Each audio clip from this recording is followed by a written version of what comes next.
SIT ఎదుట విచారణకు హాజరు కానున్నారు. మధ్యాహ్నం 3 గంటలకు నందినగర్ నివాసంలో సిట్ విచారణ షురూ కాబోతుంది. కాగా ఉదయమే నందినగర్ నివాసానికి కేటీఆర్ చేరుకున్నారు.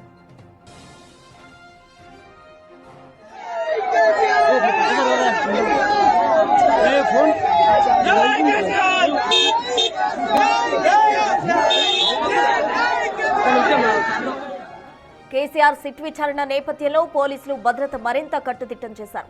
కేసీఆర్ నివాసంలోకి ఆయన కుటుంబ సభ్యులు, సిట్ అధికారులకు మాత్రమే అనుమతి ఉందని వెల్లడించారు. మరోవైపు బీఆర్ఎస్ పార్టీ సీనియర్ నేతలు, ముఖ్య నేతలు, పార్టీ శ్రేణులు బీఆర్ఎస్ కార్యాలయానికి చేరుకున్నారు. అటు సిట్ తీరు నిరసిస్తూ రాష్ట్ర వ్యాప్తంగా బీఆర్ఎస్ బైక్ ర్యాలీలు, ధర్నాలు, నిరసనలు చేపట్టింది.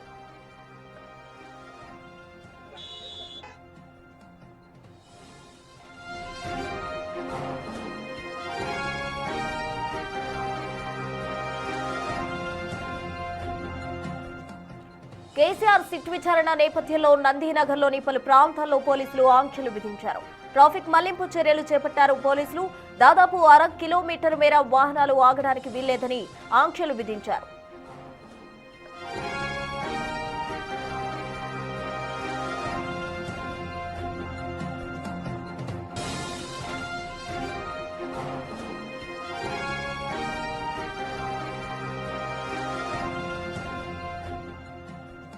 ఫోన్ ట్యాపింగ్ వ్యవహారానికి సంబంధించి ఇవాళ సిట్ మాజీ సీఎం కేసీఆర్ ను విచారించబోతుంది. ఈ నేపథ్యంలో హైదరాబాద్ లోని నందినగర్ లో ఉన్న తన నివాసంలో అందుబాటులో ఉంటానని కేసీఆర్ సిట్ అధికారులకు లేఖ రాశారు. ఈ నేపథ్యంలో ఎర్వలి ఫామ్ హౌస్ నుంచి కేసీఆర్ ఇప్పటికే హైదరాబాద్ కు బయలుదేరిన పరిస్థితి. పార్టీ శ్రేణులు, అనుచరులు ఇంట్లోకి రాకుండా ఇప్పటికే పోలీసులు ఇక్కడ నందినగర్ ఇంటి దగ్గర భారీగా కూడా బారికేడ్లు ఏర్పాటు చేశారు. సిట్ తీరును నిరసిస్తూ అటు బీఆర్ఎస్ నిరసనలు వ్యక్తం చేస్తూ ఉంది. నిన్న కేసీఆర్ విచారణకు సహకరిస్తానని చెప్తూనే బీఆర్ఎస్ నిరసనలకు పిలుపునిచ్చిన నేపథ్యంలో అటు కాంగ్రెస్ నేతలు కూడా తీవ్రంగా విమర్శిస్తూ ఉన్నారు.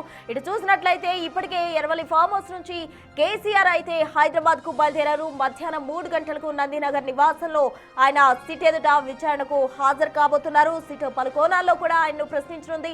ఇప్పటికే పెద్ద ఆయన అంటూ కూడా ఒక కోడ్ ను యూజ్ చేస్తూ ఉన్నారు. ఎవరైతే విచారణ ఎదుర్కొన్నారో వారంతా కూడా పెద్ద ఆయన ఎవరు, కేసీఆర్ కాదా అన్న ప్రశ్నలు అయితే ప్రజెంట్ ఉత్పన్నమవుతున్నాయి. అయితే కేసీఆర్ ను సిట్ విచారించిన అనంతరం ఈ కేసు కీలక మలుపు తిరగబోతుంది అన్నందులో ఎటువంటి ఆశ్చర్యం లేదు. మొత్తంగా సిట్ అధికారులకు మాత్రమే అనుమతి ఇవ్వడం జరిగింది. మరోవైపు కుటుంబ సభ్యులను కూడా నందినగర్ నివాసంలోకి అలో చేసే అవకాశం ఉంది. అయితే పార్టీ శ్రేణులను మాత్రం ఇందుకు దూరంగా ఉంచుతున్నారు. ఇప్పటికే బీఆర్ఎస్ కు సంబంధించిన పలువురు నేతలను కూడా పోలీసులు అరెస్ట్ చేయడం జరిగింది. మరోవైపు భారీగా కూడా ఎర్వలి ఫామ్ హౌస్ నుంచి కేసీఆర్ నందినగర్ వస్తున్న నేపథ్యంలో భారీగా బీఆర్ఎస్ శ్రేణులు అడుగడుగునా కూడా రాస్తారోకో నిర్వహించేందుకు గాను నిరసనలు వ్యక్తం చేస్తూ ఉన్నారు. బీఆర్ఎస్ శ్రేణులు అయితే చెప్తూ ఉన్నారు, అడ్డుకుంటాం, ఎట్టి పరిస్థితుల్లో కూడా విచారణ జరిగేలా లేదు. అటు కేసీఆర్ ని విచారించడం ఏంటి, అసలు సిట్ ఈ విధంగా కక్షపూరితంగా కూడా రాజకీయం చేస్తున్నారు ప్రజెంట్ ప్రభుత్వం అంటూ కూడా అటు బీఆర్ఎస్ శ్రేణులు ఆగ్రహం వ్యక్తం చేస్తూ ఉన్నారు.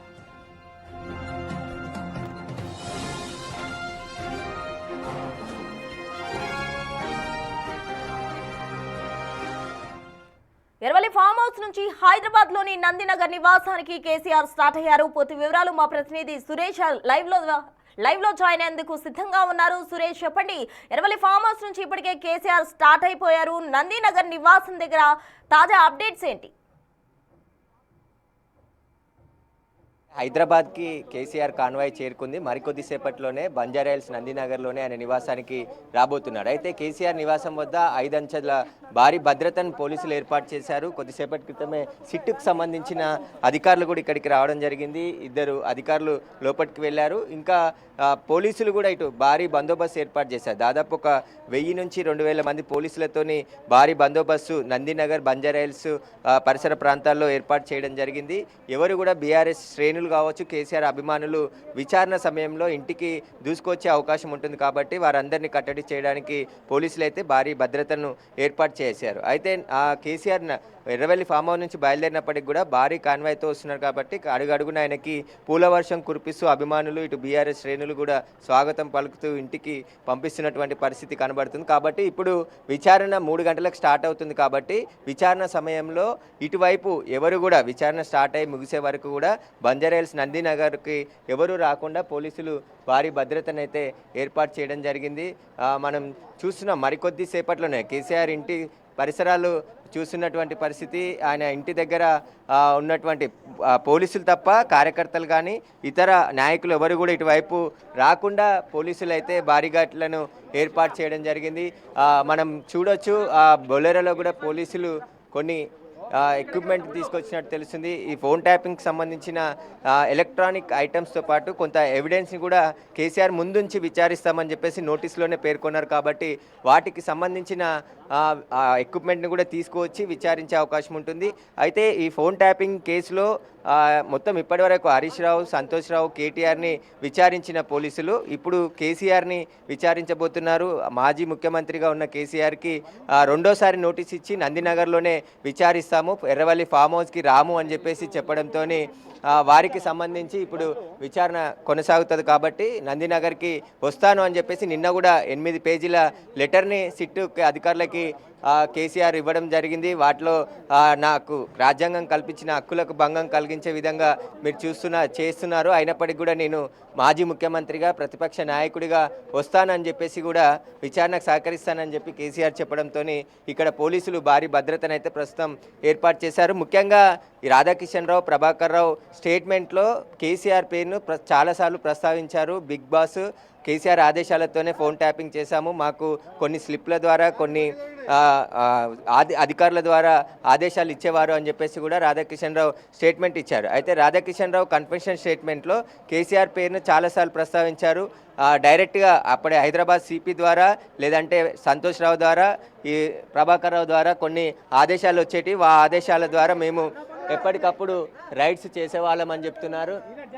పోలీసులకు సంబంధించిన ఎక్విప్మెంట్ తీసుకొచ్చారు. ఏదైతే కేసీఆర్ని విచారించేందుకు ఆయన ఇంట్లో ఒక రూమ్ని ఏర్పాటు చేసి కుర్చీలు, టేబుల్, అదేవిధంగా ఫోన్ ట్యాపింగ్లో వినియోగించినటువంటి ఎక్విప్మెంట్ని కూడా పోలీస్ వాహనంలోనే బొలెరోలో తీసుకొని వచ్చారు. పోలీసులకు సంబంధించి వాళ్ళు కూర్చోవడానికి కూడా చైర్స్, టేబుల్స్ అవి కూడా బొలెరో వాహనంలో పోలీసులు తీసుకొని వచ్చి పోలీస్ స్టేషన్లో ఏదైతే సెటప్ ఉంటుందో దాన్ని కేసీఆర్ ఇంట్లో ఏర్పాటు చేసుకునేందుకు దీనికి సంబంధించింది ఉంది. కాబట్టి ఖచ్చితంగా దీనికి సంబంధించి లోపట ఒక రూమ్ని ఏర్పాటు చేసి రూమ్లో ఈ కుర్చీలన్నిటిని కూడా పూర్తిగా వాటికి సంబంధించి తీసుకొని అక్కడ కేసీఆర్ని విచారించేందుకు సిద్ధమవుతున్నట్టు తెలుసు. ఎందుకంటే స్వయంగా పోలీసులకు సంబంధించిన వాటికి సంబంధించి ఎక్విప్మెంట్ అంతా కూడా వాళ్ళే తీసుకువచ్చి విచారించబోతున్నట్టు తెలుస్తుంది. కుర్చీలు, టేబుల్తో సహా ఫోన్ ట్యాపింగ్కి సంబంధించిన ఎక్విప్మెంట్ని కూడా పోలీసులు తీసుకొని వచ్చినట్టు తెలుస్తుంది. కాబట్టి కేసీఆర్ ఇక్కడికి చేరుకున్న తర్వాత 2 గంటలకి లేదంటే 2:30కి సిట్ అధికారులు ఇక్కడికి చేరుకొని ఆయనని విచారించేందుకు సిద్ధమవుతున్నారు. టాస్క్ ఫోర్స్ పోలీసులు కూడా భారీగా మోహరించడం జరిగింది. అంతేకాకుండా స్పెషల్ యాక్షన్ ఫోర్స్ను కూడా కేసీఆర్ ఇంటి పరిసర ప్రాంతాల్లో దించారు. అయితే కేసీఆర్ విచారణలో ఏం చెప్తాడు, సిట్ అధికారులు ఇప్పటికే ప్రిపేర్ అయ్యారు. కేసీఆర్ ఇన్వాల్వ్మెంట్ ఎక్కడుంది దీంట్లో, దానికి సంబంధించిన ఆధారాలు వాటన్నిటిని కూడా సేకరించి కేసీఆర్ ముందుంచి విచారించబోతున్నారు. కాబట్టి ఈ కేసుకు సంబంధించి కేసీఆర్ స్టేట్మెంటు పూర్తయిన తర్వాత కోర్టులో ఛార్జ్షీట్ దాఖలు చేసి కోర్టు డైరెక్షన్తోనే ముందుకు వెళ్ళే అవకాశం ఉంటుంది. ఈ సిట్ కూడా ఇప్పటివరకు హరీష్ రావు, సంతోష్ రావు, కేటీఆర్కి సంబంధించిన స్టేట్మెంట్ రికార్డ్ చేశారు. ఇప్పుడు మాజీ సీఎంగా ఉన్నటువంటి కేసీఆర్ స్టేట్మెంటు రికార్డ్ చేయబోతున్నారు. ఈరోజు తెలంగాణ వ్యాప్తంగా కూడా బీఆర్ఎస్ పార్టీ నిరసనకు పిలుపునిచ్చింది. ఉదయం నుంచి కూడా కేసీఆర్ విచారణ సందర్భంగా పెద్ద ఎత్తున అన్ని జిల్లాల్లో కూడా నిరసన కార్యక్రమాలు చేపడుతున్నారు. కొంతమందిని హౌస్ అరెస్ట్ చేయడం జరిగింది, మరికొంతమందిని నిరసన చేస్తున్న వారిని కూడా అరెస్ట్ చేస్తున్నారు. కానీ ఇప్పుడు కేసీఆర్ ఇంటి వద్ద హడావుడి మొదలైంది. ఎందుకంటే కేసీఆర్ మరికొద్దిసేపట్లోనే ఇక్కడికి రాబోతున్నాడు. కాబట్టి పోలీసులు కూడా అలర్ట్ కావడం జరిగింది. సురేష్, ప్రెసెంట్ కేసీఆర్ ఇంట్లో ఎవరెవరు ఉన్నారు? ఇప్పుడే విచారణ దృష్ట్యా అటు కేటీఆర్, హరీష్ రావు సహా పలువురు కీలక నేతలు కూడా ఇంటికి రావడం జరిగింది. అయితే సిట్ అధికారులు ఎవరెవరిని అనుమతించారు? ప్రెసెంట్ ఇంట్లో ఎవరున్నారు? అంటే అది ఎగ్జాక్ట్గా చెప్పడం లేదు. కొంతమంది నాయకులు మాత్రం కేసీఆర్ నివాసానికి ఉదయమే చేరుకున్నారు. వారంతా కూడా ఇంట్లోనే ఉన్నారు. అంటే కేసీఆర్కి దగ్గరగా అత్యంత సన్నిహితులు మాత్రమే ఇంట్లో ఉన్నట్టు తెలిసింది. విచారణ సందర్భంలో వారిని కూడా బయటికి పంపించే అవకాశం ఉంది. లేదంటే వీరు ఏదైతే కేసీఆర్లో విచారించే రూమ్ ఉందో ఆ రూమ్లో మాత్రం ఎవరిని అలో చేయకుండా కేవలం కేసీఆర్ని విచారణ అధికారులు మాత్రమే ఆ రూమ్లో ఉండి విచారించే అవకాశం కనబడుతుంది. ఉదయం వచ్చిన వారందరూ కూడా కొంతమంది కేసీఆర్కి సంబంధించి దగ్గర వాళ్ళు ఇంట్లోనే ఉన్నట్టు తెలుస్తుంది. వారందరినీ కూడా కేసీఆర్ వచ్చిన తర్వాత పంపిస్తారా, లేదంటే వాళ్ళు విచారణ చేసే సందర్భంలో కేసీఆర్కి సంబంధించి రూమ్లోకి మాత్రం ఎవరిని అలో చేయరు. కానీ ఫోన్ ట్యాపింగ్ అనే అంశానికి సంబంధించి కేసీఆర్ ఆదేశాలతోనే మేము ఫోన్ ట్యాపింగ్ చేశాము. ఇంకా ఇందులో బీఆర్ఎస్ పార్టీకి విరాళాలు ఇచ్చినటువంటి వ్యాపారవేత్తల నెంబర్లు ఎస్ఐబి నిఘాలో ఎందుకు ఉంచారనే దానికి సంబంధించి కూడా కేసీఆర్ బీఆర్ఎస్ పార్టీ ప్రెసిడెంట్ కాబట్టి ఆయనను కూడా ప్రశ్నించే అవకాశం ఉంది. కేటీఆర్ని కూడా ఇదే అంశం పైన కూడా విచారించారు. ఎందుకంటే బీఆర్ఎస్ పార్టీ అధికారంలోకి వచ్చిన తర్వాత వేల కోట్ల రూపాయలు ఎలక్ట్రో బాండ్లు కావచ్చు, ఇటు విరాళాలు కావచ్చు, ఇవన్నీ కూడా పెద్ద ఎత్తున వచ్చాయి. అవన్నీ కూడా వాళ్ళ ఇష్టంతో ఇచ్చారా, లేదంటే ఇలా ఫోన్ ట్యాపింగ్లో వారిని విషయాలు తెలుసుకొని వారిని బ్లాక్మెయిల్ చేసి పార్టీ ఫండ్ సేకరించారనే దానికి సంబంధించి కూడా కేసీఆర్ని కూడా పార్టీ ప్రెసిడెంట్ కాబట్టి ఖచ్చితంగా ఆయనను కూడా విచారించే అవకాశం ఉంటుంది. ఒకవేళ వాళ్ళ నెంబర్లని ఎందుకు నిఘాలో ఎస్ఐబి కార్యాలయం లిస్టులో పెట్టాల్సి వచ్చింది, ఎందుకు ట్యాపింగ్ చేశారు, వాటికి సంబంధించిన అంశాలు కూడా కేసీఆర్ని విచారించే అవకాశం ఉంది. ఎందుకంటే బిగ్ బాస్ ఆదేశాలతోనే మేము ఇవన్నీ చేశామని చెప్పేసి రాధాకిషన్ రావు, ప్రభాకర్ రావు చెప్పాడు కాబట్టి వారికి సంబంధించిన స్టేట్మెంట్ ఆధారంగా కూడా కేసీఆర్ని ఇప్పుడు విచారించబోతున్నారు. అయితే కేసీఆర్ విచారణ తర్వాత సిట్ ఏం చేయబోతుంది అనేది కూడా ఈ కేసులో ఉత్కంఠగా మారింది. ఎందుకంటే డైలీ సీరియల్ లాగా ఈ కేసుని సాగదీస్తున్నారు తప్ప అసలు ఈ కేసులో విషయం లేదు. కావాలని రాజకీయ కక్ష సాధింపులో భాగంగానే కాంగ్రెస్ ప్రభుత్వం ఇలా చేస్తుందని చెప్పేసి కూడా బీఆర్ఎస్ నాయకులు, ముఖ్య నాయకులు అంతా కూడా ఆరోపిస్తున్న పరిస్థితి. కేటీఆర్ విచారణ సందర్భంగా అదే మాట్లాడడం జరిగింది. హరీష్ రావు, సంతోష్ రావు వీళ్ళందరూ కూడా విచారణ ఎదుర్కొన్నారు. వీళ్ళు బీఆర్ఎస్ ప్రభుత్వంలో కీలక రోల్ పోషించారు కాబట్టి వీరి ఆదేశాలతోనే ఈ ట్యాపింగ్ అంతా కూడా జరిగిందని చెప్పేసి కూడా సిట్ గుర్తించింది. అయితే నక్సలైట్ల కోసం ఏర్పాటు చేసినటువంటి ఎస్ఐబి టీం అంతా కూడా కేవలం బీఆర్ఎస్ పార్టీ ప్రయోజనాల కోసం వారు ఫోన్ ట్యాపింగ్ చేసి ఇటు ప్రత్యర్థులు ఎవరైతే ప్రతిపక్ష నాయకులు ఉంటారో, వ్యాపారవేత్తలు కావచ్చు, జర్నలిస్టులు, న్యాయమూర్తులకు సంబంధించిన ఫోన్ నెంబర్లను కూడా ట్యాపింగ్ చేశారని చెప్పేసి సిట్ గుర్తించింది. ఆ నెంబర్లన్నిటిని ఒకవేళ నిఘా వ్యవస్థ అనేది ఆ దేశ భద్రతకు ముప్పు వాటిల్లినప్పుడు కానీ, తెలంగాణలో ఏదైనా విధ్వంసం సృష్టించాలని ప్లాన్ చేసినప్పుడు కానీ అలాంటి వారికి యూజ్ చేయాల్సిన ఫోన్ ట్యాపింగ్ని వ్యాపారవేత్తలు, రాజకీయ నాయకులు, జర్నలిస్టులు, న్యాయమూర్తులు వీరందరి ఫోన్లని ఎందుకు ట్యాపింగ్ చేయాల్సి వచ్చింది, ఒకవేళ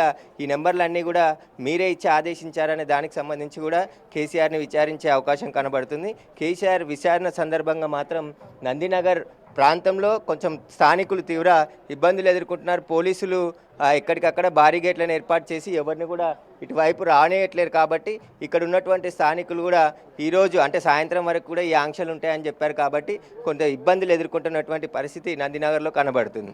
సురేష్, మనం చూస్తూ ఉన్నాం ఇప్పటికే కేసీఆర్ ఎర్రవల్లి ఫామ్ హౌస్ నుంచి జేబీఎస్ కూడా దాటడం జరిగింది. మరి కాసేపట్లో కూడా ఆయన నందినగర్ చేరుకునే అవకాశం ఉంది. లోగా బీఆర్ఎస్ నేతలు కూడా అక్కడికి భారీగా వచ్చే అవకాశం ఉన్న నేపథ్యంలో పోలీసు వారు ఎటువంటి చర్యలు తీసుకుంటున్నారు, ఎంతమంది పోలీసులు మోహరించారు అక్కడ? అంటే మొత్తం 100 కార్లతో కాన్వాయ్గా కేసీఆర్ కాన్వాయ్ వస్తుంది. వాటిని సిటీ ఎంటర్ ఇప్పుడు జేబీఎస్ క్రాస్ అయింది కాబట్టి మరొక 15-20 నిమిషాల్లోనే కేసీఆర్ కాన్వాయ్ ఇక్కడికి చేరుకోబోతుంది. వచ్చిన తర్వాత మధ్యలో ఆ కార్లన్నిటిని కూడా ఆపేసే అవకాశం ఉంటుంది. కేవలం కేసీఆర్ కార్తో పాటు ఆయన సెక్యూరిటీ, ఆయన వ్యక్తిగతంగా వచ్చేవారు మాత్రమే అలో చేసే అవకాశం కనబడుతుంది. మిగతా అన్నీ కూడా ఎక్కడికక్కడ ఇప్పటికే ఆంక్షలు ఉన్నాయి కాబట్టి ఎవరిని కూడా బీఆర్ఎస్ శ్రేణులు కావచ్చు, కేసీఆర్ అభిమానులని ఇటువైపు రాకుండా పోలీసులు భారీ భద్రతను ఏర్పాటు చేశారు. దాదాపు 2000 మంది పోలీసులతో కేవలం నందినగర్ పరిసర ప్రాంతాల్లోనే భారీ భద్రతని ఏర్పాటు చేయడం జరిగింది. ఎందుకంటే కేసీఆర్ 10 ఏళ్ల ముఖ్యమంత్రి, తెలంగాణ ఉద్యమకారుడు కాబట్టి కేసీఆర్ని పోలీసులు రాజకీయ కక్షలో భాగంగా విచారిస్తున్నారు. ఇది కరెక్ట్ కాదని చెప్పేసి పెద్ద ఎత్తున ఆందోళన జరిగే అవకాశం ఉంటుంది కాబట్టి అందులో భాగంగానే ఇంటెలిజెన్స్ రిపోర్ట్ ఆధారంగా పోలీసులు భారీ భద్రతను ఏర్పాటు చేశారు. ఇప్పటికే కొద్దిసేపటి క్రితం జూబ్లీహిల్స్ కాన్స్టిట్యున్సీ నియోజకవర్గం ఇన్ఛార్జి మాగంటి సునీత కూడా ఇక్కడికి రావడం కొద్ది దూరం తెలంగాణ సడికర్ దగ్గర ఆమె ఆందోళన చేపట్టడం జరిగింది. ఆమెను అక్కడి నుంచి పంపించారు. అయితే ఇక్కడ బీఆర్ఎస్ పార్టీ నాయకులు ఇటు బీఆర్ఎస్ భవన్ కూడా కేసీఆర్ నివాసానికి ఒక 1/2 కిలోమీటర్ దూరంలోనే ఉంటుంది కాబట్టి ఇప్పటికే బీఆర్ఎస్ భవన్లో కూడా పెద్ద ఎత్తున బీఆర్ఎస్ కార్యకర్తలు, బీఆర్ఎస్ ముఖ్య నాయకులంతా కూడా ఆ బీఆర్ఎస్ భవన్లో అందరూ కూడా ఉన్నారు కాబట్టి వాళ్ళు కూడా ఇటువైపు కేసీఆర్ వచ్చిన తర్వాత దూసుకొచ్చే అవకాశం ఉంది కాబట్టి ఎవరు ఇటువైపు రాకుండా పోలీసులు అయితే భారీ భద్రతని ఏర్పాటు చేశారు. దాదాపు 2,000 మంది పోలీసులు ఇక్కడ మోహరించి భద్రతనైతే పర్యవేక్షిస్తున్నారు. కేసీఆర్ మరొక 20 నిమిషాల్లో ఇక్కడికి చేరుకునే అవకాశం ఉంది. ఎందుకంటే జేబీఎస్ క్రాస్ అయ్యాడు కాబట్టి ఇక బేగంపేట నుంచి పంజాగుట్ట బంజారాహిల్స్కి వచ్చి ఇక్కడికి నేరుగా నివాసానికి వస్తున్నట్టు తెలుస్తుంది. కేసీఆర్ వచ్చే రూట్ అంతా కూడా పోలీసులు భారీగా మోహరించారు. మరికొద్ది సేపట్లోనే కేసీఆర్ ఇక్కడికి చేరుకోబోతున్నారు. 3 గంటలకి ఆయన విచారణ స్టార్ట్ అయ్యే అవకాశం ఉంది. ఎందుకంటే నోటీసులో పేర్కొన్నారు 3 గంటలకి అందుబాటులో ఉండాలని చెప్పేసి. ఆ 3 గంటలకి అందుబాటులో ఉండేందుకు కేసీఆర్ ఫామ్ హౌస్ నుంచి బయలుదేరి వస్తున్నారు. మరికొద్ది సేపట్లోనే నందినగర్లోనే ఆయన నివాసానికి రాబోతున్నారు.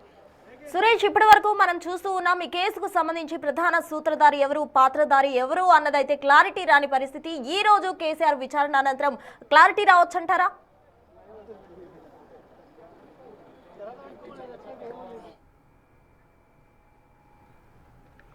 మొత్తంగా ఇప్పటికే జేబీఎస్ కేసీఆర్ కాన్వాయ్ దాటింది. ఆ దృశ్యాలు కూడా మనం బిగ్ టీవీ స్క్రీన్ పై ఎక్స్క్లూజివ్ గా చూస్తూ ఉన్నాం. ఇప్పటికే నందినగర్ ఇంటి దగ్గర పోలీసులు భారీగా కూడా మోహరించారు. అక్కడంతా కూడా ట్రాఫిక్ ను క్లియర్ చేస్తూ ఉన్నారు పోలీసులు. దారి కూడా మళ్లిస్తూ ఉన్నారు. ట్రాఫిక్ ఆంక్షలు విధించిన పరిస్థితి మనం చూస్తూ ఉన్నాం నందినగర్ లోని కేసీఆర్ నివాసం వద్ద. మరోవైపు ఇటు కేసీఆర్ కాన్వాయ్ కనుక గమనించినట్లయితే ఇప్పటికే జేబీఎస్ కూడా కేసీఆర్ కాన్వాయ్ దాటిన పరిస్థితి. ఆ దృశ్యాలు మనం బిగ్ టీవీ స్క్రీన్ పై ఎక్స్క్లూజివ్ గా చూస్తూ ఉన్నాం.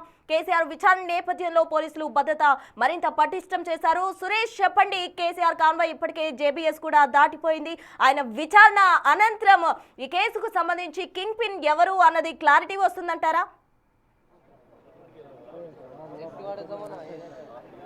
ఖచ్చితంగా. ఎందుకంటే ఇప్పటి వరకు ఈ కేసులో ఉన్నటువంటి ముఖ్య నాయకులందరినీ కూడా అరెస్ట్ చేశారు. అంటే కేవలం పోలీసులను మాత్రమే అరెస్ట్ చేశారు. ఇటు రాజకీయ నాయకులని విచారణతో అలా స్టేట్మెంట్ రికార్డ్ చేసుకున్నారు. కాబట్టి ఇప్పుడు కేసీఆరే మిగిలిండి. ఇంకా బిగ్ బాస్ అని చెప్పేసి నిందితులు ఇచ్చిన స్టేట్మెంట్లో కేసీఆర్ పేరు కూడా చాలాసార్లు ప్రస్తావించారు. కాబట్టి కేసీఆర్ ఆదేశాలతోనే ఇదంతా కూడా ఎస్ఐబిలో స్పెషల్ ఆపరేషన్ టీం ఏర్పాటు చేసుకొని, ముఖ్యంగా ఇందులో రాధాకిషన్ రావు టాస్క్ ఫోర్స్ డీసీపీగా 2017లో ఆయనకు ఎస్పీగా ప్రమోషన్ ఇచ్చారు. ఆ ప్రమోషన్ కేవలం బీఆర్ఎస్ పార్టీ ప్రయోజనాల కోసమే దీని అంతా కూడా ఏర్పాటు చేసి హైదరాబాద్ టాస్క్ ఫోర్స్ డీసీపీగా రాధాకిషన్ రావుని నియామకం చేయడం జరిగింది.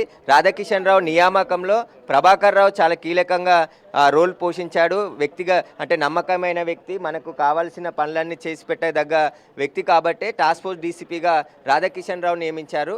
ఎస్ఐబిలో స్పెషల్ ఆపరేషన్ టీమ్గా ప్రణీత్ రావుని ఏర్పాటు చేసి మొత్తం ఆయన కింద కొంతమంది అధికారులు పనిచేసే విధంగా భుజంగరావు, తిరుపతన్న, ప్రణీత్ రావు వీరంతా కలిసి మొత్తం ప్రభాకర్ రావు కింద పనిచేసేవాళ్ళు. ఫోన్ ట్యాపింగ్కి సంబంధించి అంశం అంతా కూడా వీళ్ళే చూసేవారు. కాబట్టి ఇవన్నీ కూడా ఎందుకంటే వీళ్ళంతా ఫోన్ ట్యాపింగ్లో ఆపరేషన్ చేసి ఇవన్నీ రికార్డ్ చేసిన తర్వాత ఆపరేషన్స్ అన్నీ కూడా రాధాకిషన్ రావు చేసేవాడని చెప్పేసి కూడా నేరుగా రాధాకిషన్ రావు స్టేట్మెంట్ ఇచ్చాడు.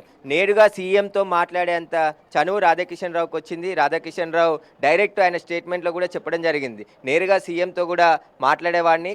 ఆ తర్వాత ప్రభాకర్ రావు హైదరాబాద్ సిపి నుండి ఇన్స్ట్రక్షన్స్ వచ్చేవని చెప్పేసి కూడా రాధాకిషన్ రావు స్టేట్మెంట్లో చెప్పాడు. కాబట్టి వాటన్నిటికీ సంబంధించి నేరుగా మాట్లాడేవారు దేనికోసం అని దానికి సంబంధించి కూడా విచారించే అవకాశం ఉంటుంది.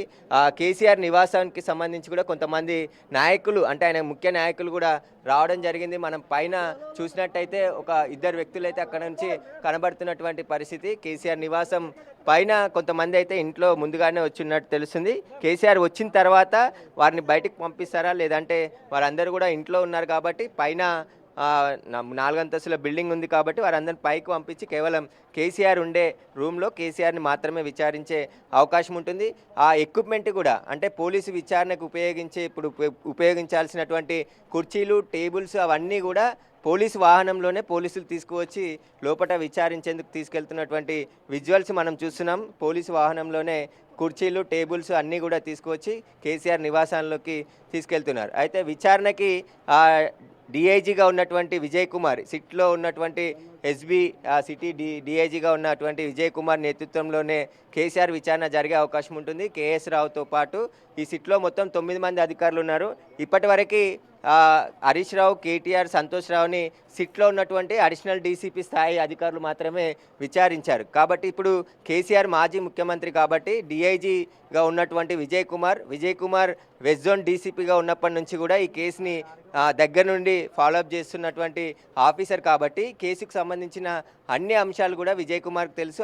ఆ అంశాలన్నిటిని కూడా కోర్టుకి ఇప్పటికే నిందితులకు సంబంధించిన ఛార్జ్షీట్ కూడా దాఖలు చేశారు. కాబట్టి విజయ్ కుమార్ కేసు నమోదైనప్పటి నుంచి ఇప్పటి వరకు ఈ కేసును అంతా కూడా మానిటరింగ్ చేస్తున్నాడు. కాబట్టి విజయ్ కుమార్నే కేసీఆర్ని విచారించేందుకు సజ్జనార్ పంపిస్తున్నట్టు తెలుస్తుంది. సజ్జనార్ సిట్ చీఫ్గా ఉన్నాడు కాబట్టి ప్రస్తుతం విజయ్ కుమార్ ఈ కేసుని కేసీఆర్ని విచారించేందుకు ఇక్కడికి మరికొద్దిసేపట్లోనే వచ్చే అవకాశం ఉంది.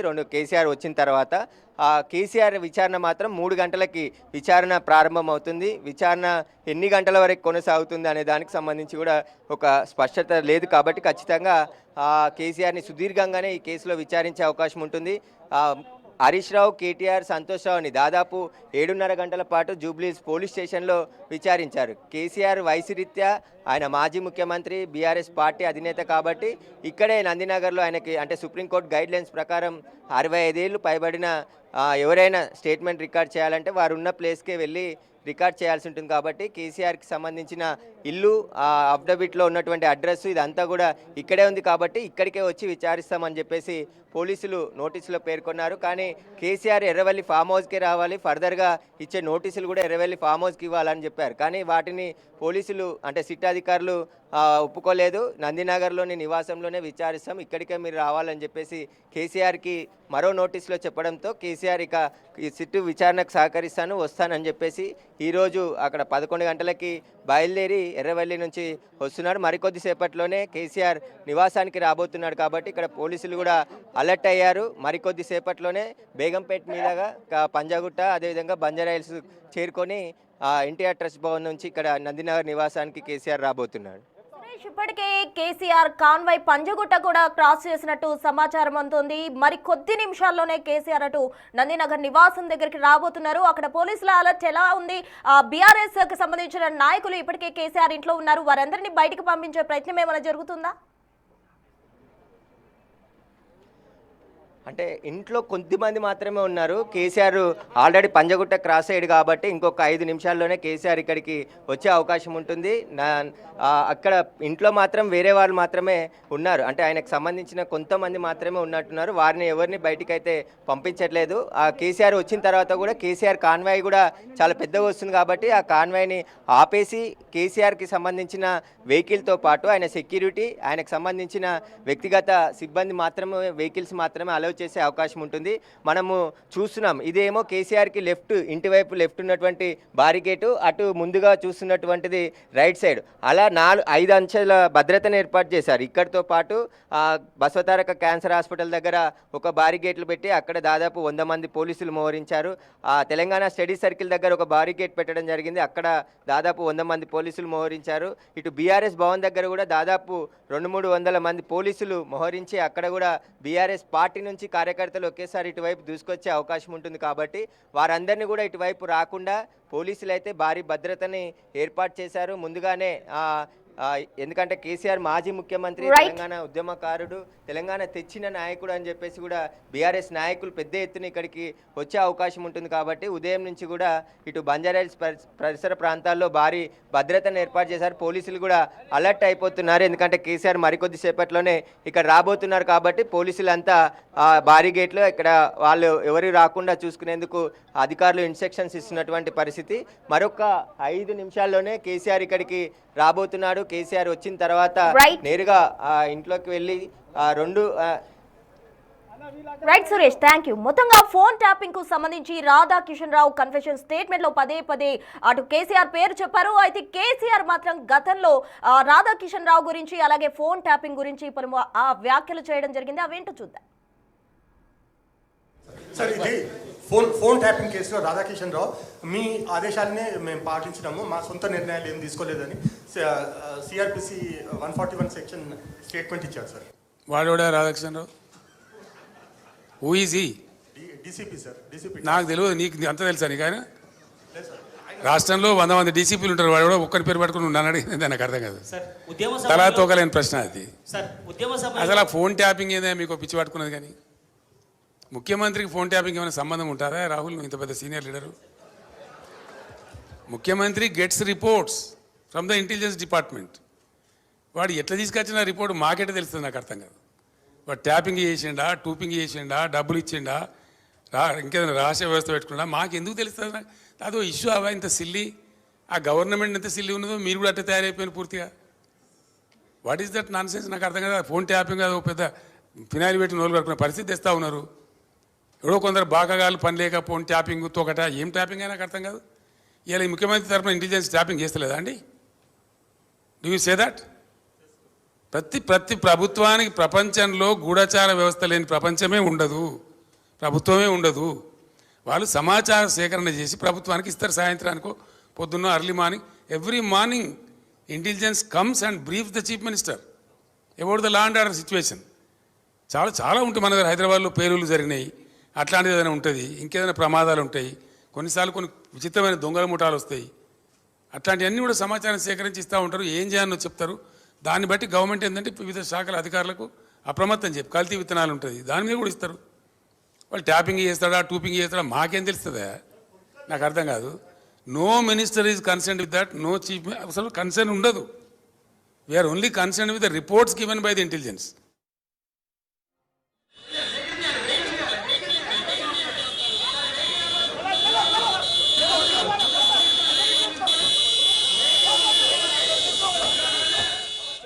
రైట్, బిగ్ టీవీ స్క్రీన్ మీద ఎక్స్క్లూజివ్ గా చూస్తున్నారు. కేసీఆర్ కాన్వాయ్ నందినగర్ నివాసానికి చేరుకుంది. భారీ కాన్వాయ్ తో ఇవాళ ఎర్రవెల్లి ఫామ్